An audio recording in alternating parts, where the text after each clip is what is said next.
What's up guys, Trav White here, welcome back to the channel. If you're new here, in my last video, I donated 18 inches of hair to a nonprofit called Children with Hair Loss by an event hosted by the Long Hairs. And if you haven't seen that video, go check it out. But now that I've had short hair for the first time in 6 years, there were several things that I had to tweak in my hair care routine. And now that I've been reacquainted with short hair for a little bit, I wanted to make a video. And I want to talk about the pros and the cons of both long hair and short hair, because I want to help you decide how long you'd like to grow your hair, or if you want to keep it short, or if you want to go for something in between. Let's just dive into it. Let's start with the cons. I'm gonna do the cons of long hair first. So this first one is dependent on the weather where you live, but if you live in a hot or humid environment, having long hair can be miserable. In Texas summers specifically, I've found myself wearing a bun every single day during the summer. There's no chance of me putting my hair down. When my hair comes down in the heat and the humidity, it sticks to your neck, you get hotter from it, the frizz becomes a nightmare. So that is the downside of long hair, at least in the summer. On the flip side, in the winter time, it can help keep you warmer. But then you also have this wind to deal with and the dry air to deal with. Dry air can really suck the moisture out of your hair, so you have to use a lot more conditioner, a lot more hair masks, just a lot more products in general, which leads me to con number 2 of having long hair. It requires much more care,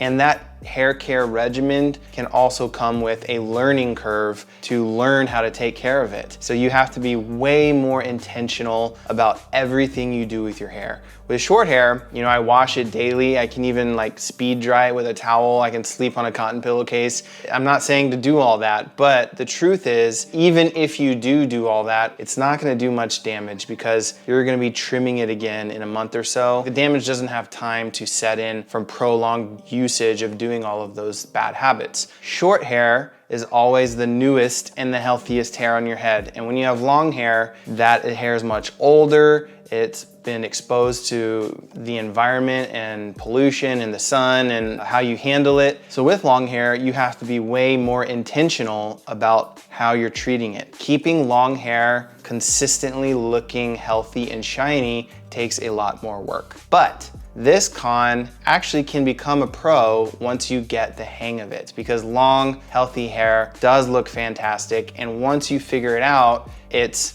much more manageable. So it's only a con because it's a bit uncomfortable at first, and it can be costly to buy a bunch of different products, experiment with which is best for your hair type, finding the right regimen. But once you get all of that dialed in, then it becomes much more manageable, and long hair is actually really enjoyable. Let's jump to the next one. Another con of long hair is just the growing process, right? Growing it out from short hair can be frustrating. You're dealing with probably at least 2 awkward stages before you hit your hair goal, and you're probably gonna be wearing hats all the time. Can look really unprofessional if you're in that in-between stage, and so figuring out how to style your hair can be frustrating. You might get a lot of negative feedback during this time from friends and family, so that doesn't help. But the result, the end result, that is where the pros come in, right? Sticking to it, making it your goal, and hitting it is so worth it. And in my opinion, I think every single guy, if you're able, should grow their hair out to their shoulders or longer at least once in their life. Just to have that experience, just to say you did it. It's something that you can be proud of because it is a commitment. It takes patience, it takes persistence, and it does take kind of going against the grain. Regardless of if you have long or short hair, I think one thing we can all agree on is that we want to keep our hair. We want to keep the hair we do have. And today's video sponsor is Bosley, guys. They've been trusted for over 50 years in the hair restoration industry. They offer both surgical and non-surgical solutions to all types of hair loss, but androgenic alopecia specifically. And what I love about Bosley is that you're not just subscribing and getting mailed some finasteride or minoxidil, although they do have that as an option if you want to. But before you decide on any action to take, if you're not feeling comfortable about diving into suppressing your hormones in the beginning, you can get a free virtual or in-person consultation. So before deciding on any solution, situation, you can talk to a counselor who's very good at analyzing your situation and creating the most comfortable solution just for you. They have 70 locations across the US, or they can deliver any of these solutions straight to your doorstep. So they offer the latest in hair restoration technology, again, both surgical and non-surgical. So the sooner you take action, the more options you're gonna have at keeping or restoring your hair. And right now, if you click the link in the description, you can get a free information kit and a $250 gift card towards any procedure. So people trust Bossly. They're indeed the leaders in hair restoration, and they have the most experience in this niche. So experience matters. Go learn how you can get your hair back. Act now. Click the link in the description, grab your free Bossly info kit and get $250 off gift card. Let's get back to the pros and cons. So now I'm gonna jump to the short hair cons, right? So having short hair, con number one, I think the most obvious one, at least for me, is how frequently you have to visit the barbershop or your stylist,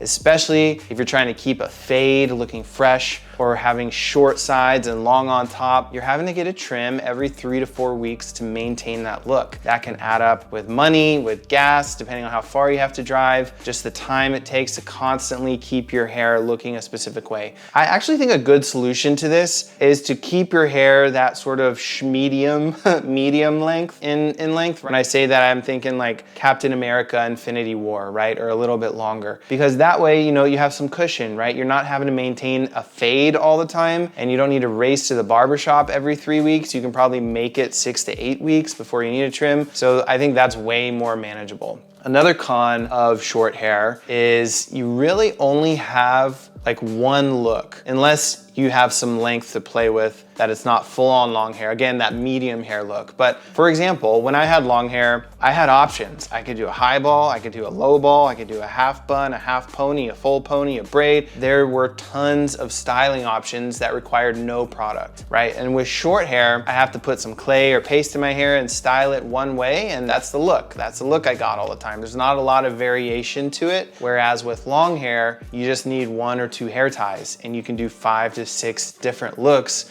without any product. So the last con for short hair is honestly like how frequently you have to wash your hair. With long hair, I could easily push it to 7 days before shampooing, so like once a week. When I have short hair, the grease builds up twice as fast because there's less hair for the sebum to spread down. And by day 3 or 4, my head is a grease ball. I'm washing my hair every 2 to 3 days when it's shorter. And even though when you have long hair, wash days can take a little bit longer, with short hair, it's just more frequent. And I haven't had to wash my hair that frequently in a long time, so it's just taken me a little bit of getting used to. But let's jump into some pros of short hair, and then I'll end this video on my long hair pros. So pro number one I've found of short hair, and this is kind of building off of the previous con I just mentioned, that even though I have to wash my hair more often, the shampoo and condition is so much quicker, right? With long hair, I would spend 10 to 15 minutes just washing my hair. I'm having to pull out all of the long shed. I gotta brush my hair when it's wet because I don't like brushing it when it's dry because it's sort of wavy and it'll just become a frizz ball, a frizzy mess. You have to apply a lot of conditioner. You have to let it sit in your hair for 5 minutes. And then, you know, I also apply a hair mask when I have long hair, and that I usually let that sit for at least 10 minutes. So with wash day on long hair, I really have to plan that into my schedule. It's a much more tedious process, a tedious endeavor when you're washing long hair. With short hair, I just shampoo and condition 3 minutes, I'm done, right? It's the easiest process of my life, and honestly, it was the biggest relief that I had going from long hair back to short hair. So another pro of short hair, you never have to worry about damaging your hair. With long hair, I'm always cognizant of how I'm treating my hair. I can't brush it too harshly. I can't towel dry it too harshly. Use a microfiber towel. I can't sleep with wet hair. You shouldn't use crappy hair ties because those can rip your hair, and you're always wanting to use like a sealing oil on your ends so you don't get split ends. With short hair, I don't have to think about any of that, right? None of that matters as much. Now, you should definitely still treat your short hair gently just because it's good practice, but it doesn't tangle as often. It blow dries incredibly fast. It took me, with a really solid blow dryer, 9 minutes with long hair to blow it from soaking wet to completely dry. With short hair, I can do that in 45 to 90 seconds. I'm gonna end this video on what I love about long hair. So here's my long hair pros. Pro number one,